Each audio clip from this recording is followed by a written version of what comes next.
It's Don here from the board. Thanks for coming along and checking out this video. This week, I'm going to be having a look and a build of the Mysterium 10 keyless kit. So before we get onto that though, I would like to say that this video is sponsored by PCBWay. PCBWay is a full-feature PCB company, and they offer all kinds of PCBs, PCB assembly services for surface mount and through-hole, and a PCB design service. They also currently have a $5 welcome bonus for new members, which generally means that your first order is going to be free, and at the moment they've got a $30 for up to 20 pieces assembly services with free shipping. So if this sounds like what you might want in a PCB service, please go and check out PCBWay, and of course there'll be a link in the video description below. Rightio, let's have a look at this kit. So the Mysterium 10 keyless is made by CFTKB, which is the actual name of the chap who created this, I believe, Corey Fantuti. We'll see it in a moment anyway. It's actually a really interesting kit because it's one of these ones that has the open appearance to it. So what I mean by that is you'll see that all of these components are visible on the front side and designed in a way to be specifically part of the features of this board. And it's really cool. It's almost like a almost retro feel in a way, because you get to see all the components and the guts of what's actually behind this keyboard.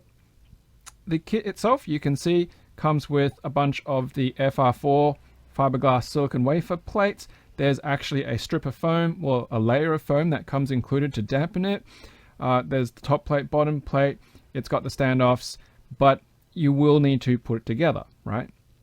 At $78, I actually feel it's really, really affordable for somebody who's after a 10 keyless kit and doesn't mind the fact that it's going to be using the fiberglass silicon wafer FR4 material.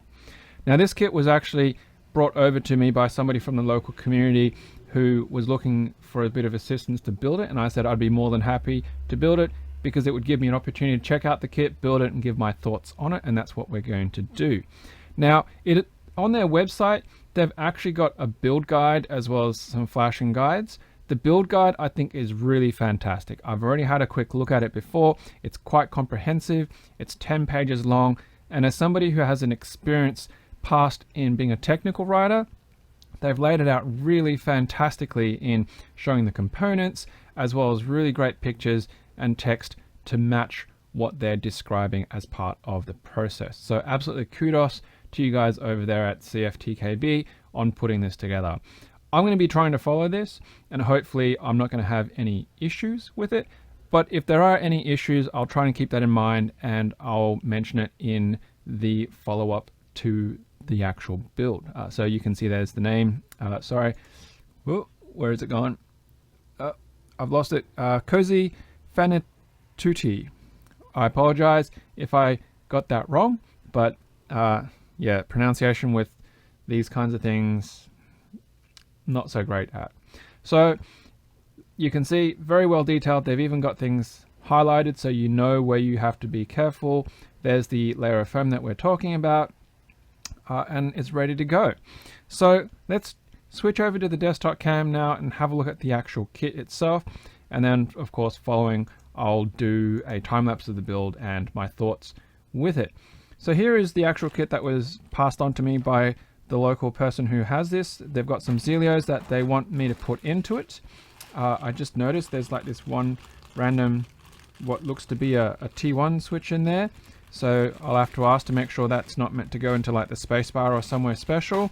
We've got some feet that they want to put in, plus some, they look to be snap-in legs, not screw-in legs, but that's okay.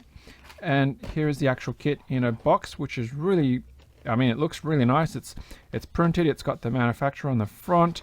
We've got their logo and their GitHub on the back there as well.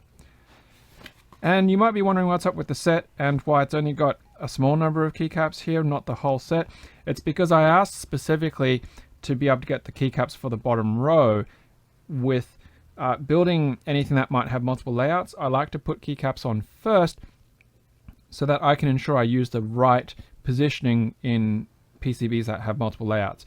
A long time ago, I made the mistake of not doing that, and then I had to desolder the entire bottom row and redo it again because I had misaligned one switch to the wrong hole, which of course compounded as I worked my way across it. So I'll be using these to put on the bottom row. So let's just move that temporarily out of the way. Okay, so what we've got in the kit, let's have a look. All right, we've got a little baggie, and the baggie contains our diodes, our resistors. It's got our reset switch, the actual USB-C connector. That's going to be a bit daunting for me because I've never done a through-hole USB-C connector. We'll see how that goes, but I'm pretty confident that I'll be able to get it right. And of course, if I stuff it up, I'll just have to buy another kit to replace what I've stuffed up. We have the I/O expander and the socket mount that's in this packet down here. So I've used one of these before previously on the Ergodox build, so that's cool. We've got all the actual standoffs and screws for mounting the acrylic pieces. There's the acrylic piece for the top strip that will cover the components. And here's that little piece that will go over where the arrow keys are, and I think the Mysterium logo will sit underneath that. So you can see which side was the laser side because it's got the burnt smoke marks from when the laser actually went through and cut them. And that's the laser side as well because of the smoke marks. Here is that thick foam dampening layer. So this will sit between the bottom of the PCB and the bottom plate to dampen the actual sounds. Though it's interesting because as it's an open design, a lot of the sound is going to be leaking out essentially from the sides of the actual board. So how much this makes a difference? Well, yeah, might be able to play around with it and see. We'll get there. And that is the FR4 pieces. Okay, so we've got, and it's all in white. We've got the Mysterium logo there. You can see it. Oh, try and get the camera to, there we go. Above the TKL part, just as I mentioned. It is a little bit weird because I've just noticed that it is kind of not even. So obviously one side's going to be bigger than the other, but that's because they've kept this side quite thin and narrow compared to the standard gap in between the nav cluster and arrow keys and the rest of the actual keyboard there. But that's okay. It's pretty clean. They've just gone with the straight square holes. They haven't done any fancy footprint for switch opening. That's a choice, but that's, you know, if you had manufactured it using, say, laser cutting and whatnot, and well, laser cutting, it costs you more to do that H footprint for switch opening because it's more burn time. I don't know if it would have added more cost to doing that on an FR4 board. I would say that the actual milling on this is interesting because there are some wobbles. You can see how that's not fully straight, right? Like if I stick my finger on that one, that edge is not a fully straight cut. And that edge is not a fully straight cut. So it looks like their milling is see how you can see there's like a little bit of a curvature at the top there? So the actual cutting bit is gone up there and then that way and then that way and then that way. And well, yeah, not straight. Can't complain, it'll do the job. It'll snap in the pieces. And of course you've got the actual sort of name of the designer there, if the camera will focus, because the reflection's quite, there we go. Right, so that's the top plate. I'll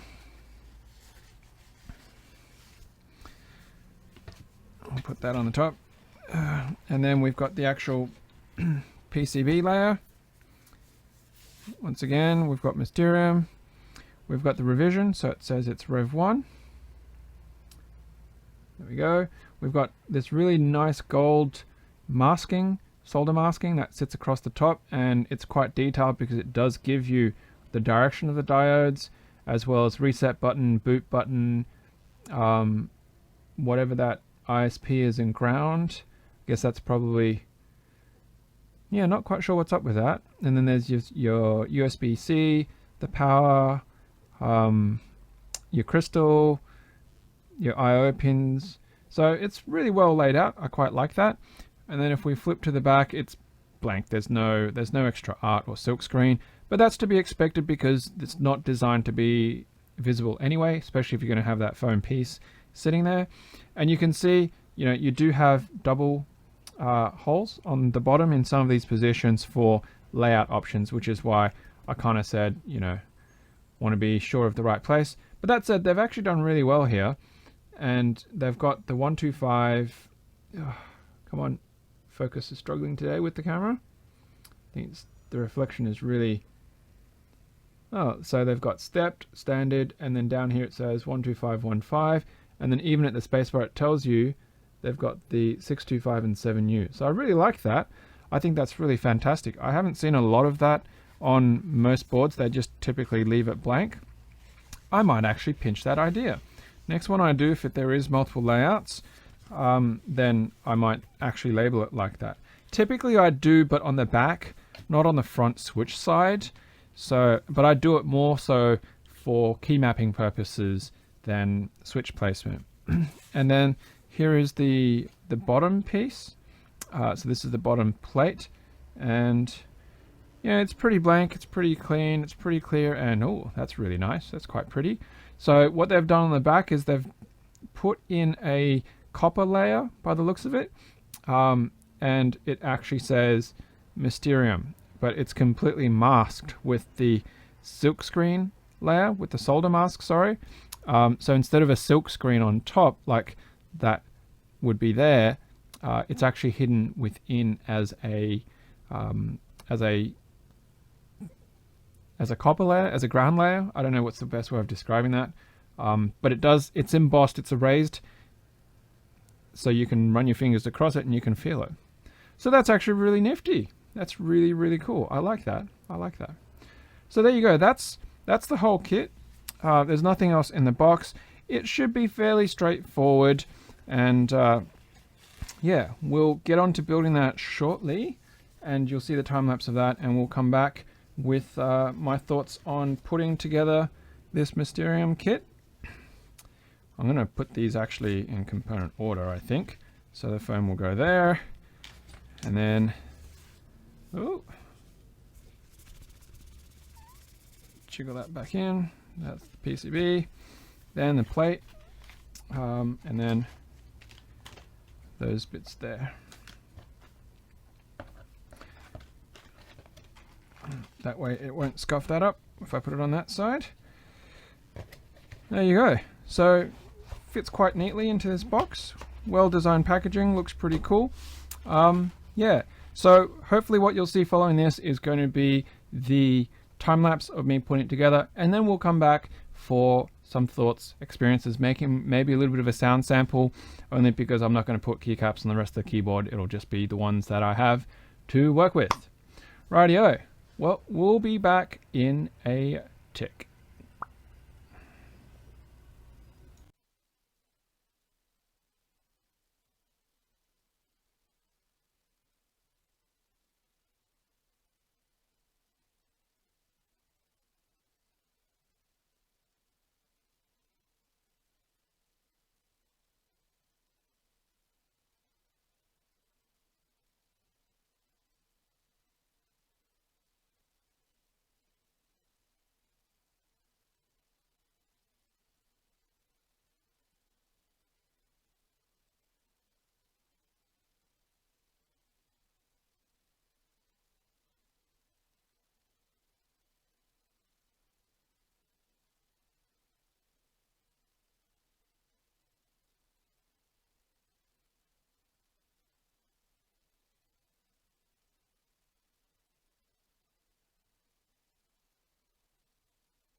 Alright, so we're back.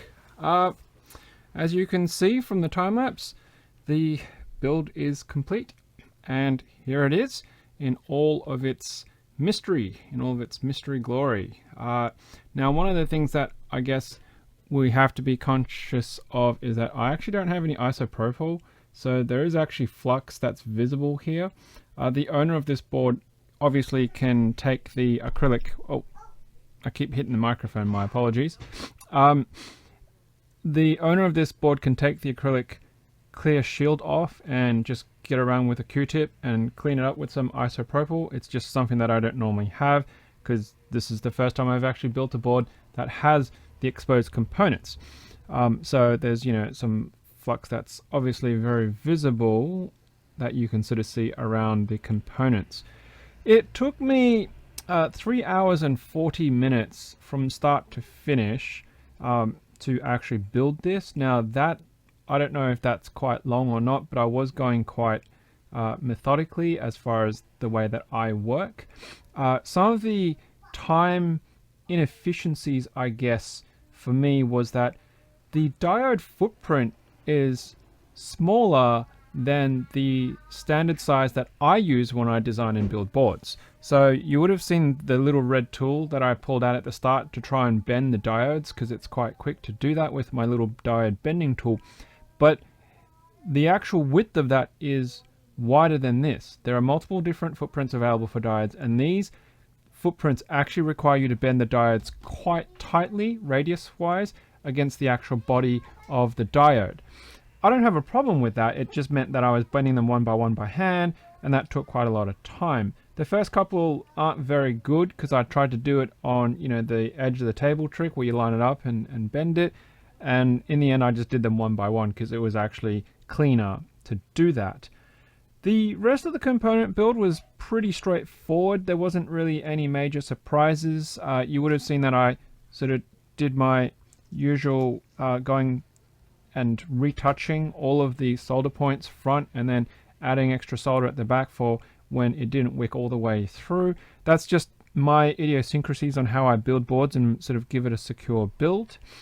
The build guide was actually pretty straightforward. However, there are some things in there that I would like to add notes to. So I don't know if Cozy is likely to see this. If you do, fantastic.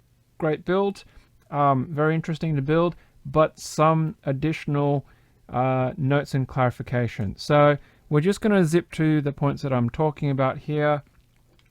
Primarily it's, so when you get to this step, on step 12, you only list which screws and standoffs. Now that's okay, but you're making an assumption that people know exactly or have worked it out easily about how important this step is. For me, I actually almost skipped this because I was in the frame of mind that if the screws and the mounts were only there for the shielding, I could put them on later. But then as I was just double checking and counting, I realized, hang on a moment, that doesn't really add up, because why you've got 12 of the M2 plus 3, and then why do you need 17? And then I had a look at the PCB a bit more closely, and I identified that you've got the mounting points underneath that are not accessible through the top of this FR4 plate. And that's really important because, well, if you don't put them on at this stage, you can't put them on later because the plate gets in the way. And that is not actually at all mentioned in your build log, right? In your build guide. So I feel like that's really, really important that you need to put a warning that you have to put these standoffs here at this point. Otherwise, you're going to get stuck later and you're going to have to desolder your switches and you're going to pull that plate off. So that I felt was really, really important that that was actually mentioned, because yeah, it's easy to work out once you look at your diagrams and the end result, that the 10+3 is going to be the ones where the shields are, and the other standoffs need to locate themselves and be screwed in through the actual standoff into the back. But if you don't mention that and warn somebody, you absolutely have to do that. You might run into trouble. So that's that point. The foam. So the foam has this piece of white backing. There's no mention about if that needs to come off or not. It doesn't say that. It just says line up and place foam on bottom side of board. So I left that white backing on there, and I just put the back piece on. I don't know if it's meant to be adhesive or if it's meant to be an insulative layer. I don't know. Doesn't mention that, so I've just left it in. Of course, the owner of the board can unscrew the back and take it off and modify it as they need to. So besides those sort of sticking points, the actual build guide was really good. I have actually tested it on EK Switch Hitter, that it is complete and ready to use. So I was able to test that the pre-flashed layout, which is what you can see here, works perfectly fine, which is really great. So that made it nice and easy. And of course, putting in a USB-C, the red indicator light.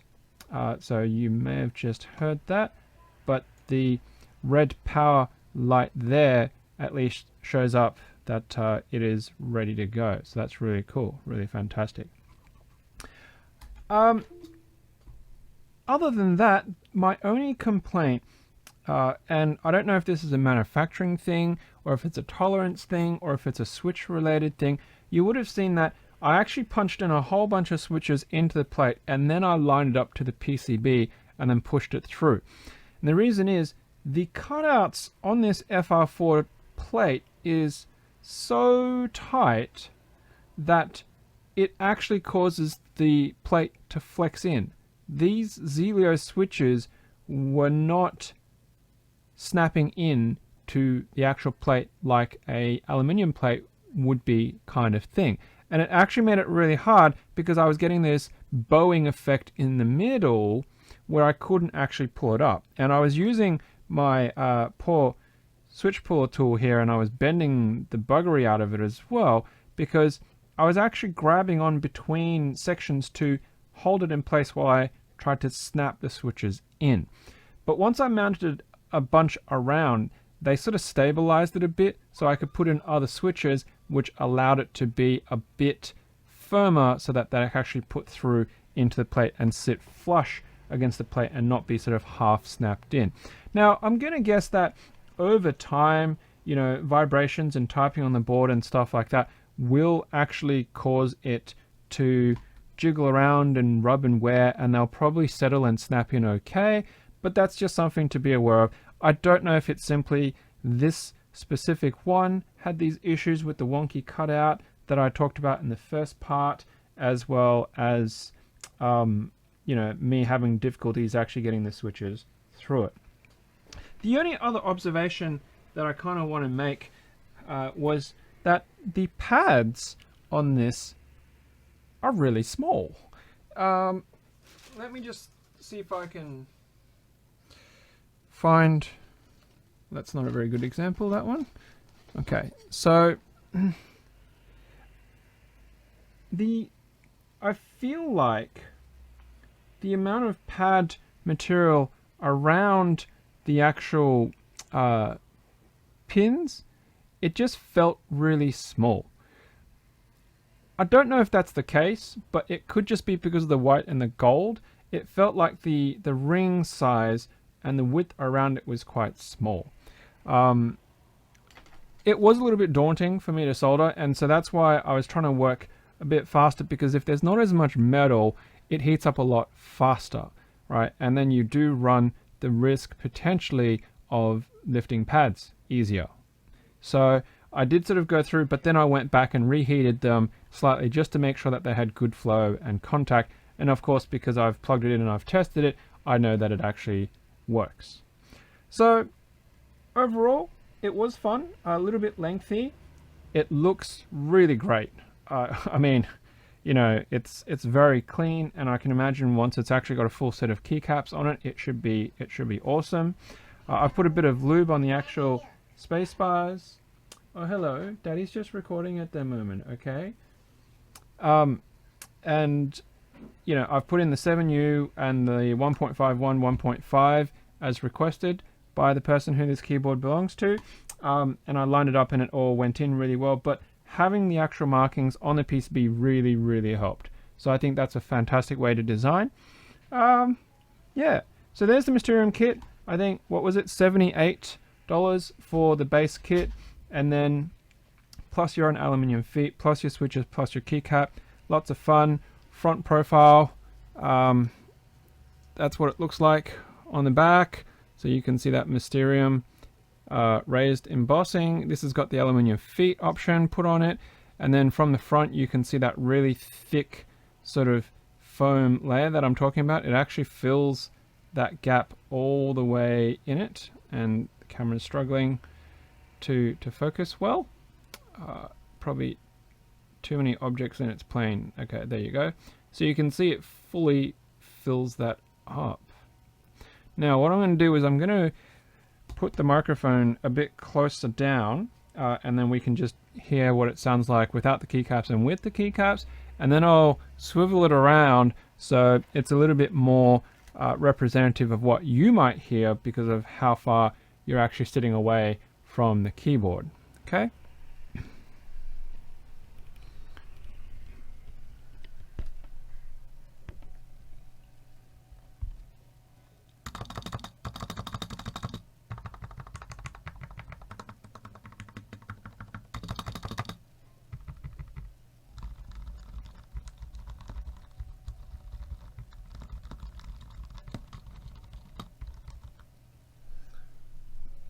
Alright, so that was, you know, a bit of key bashing here and there with the keycaps on the bottom row there, and without keycaps just on the straight switches. So let's just do that again with the microphone set back a little bit further.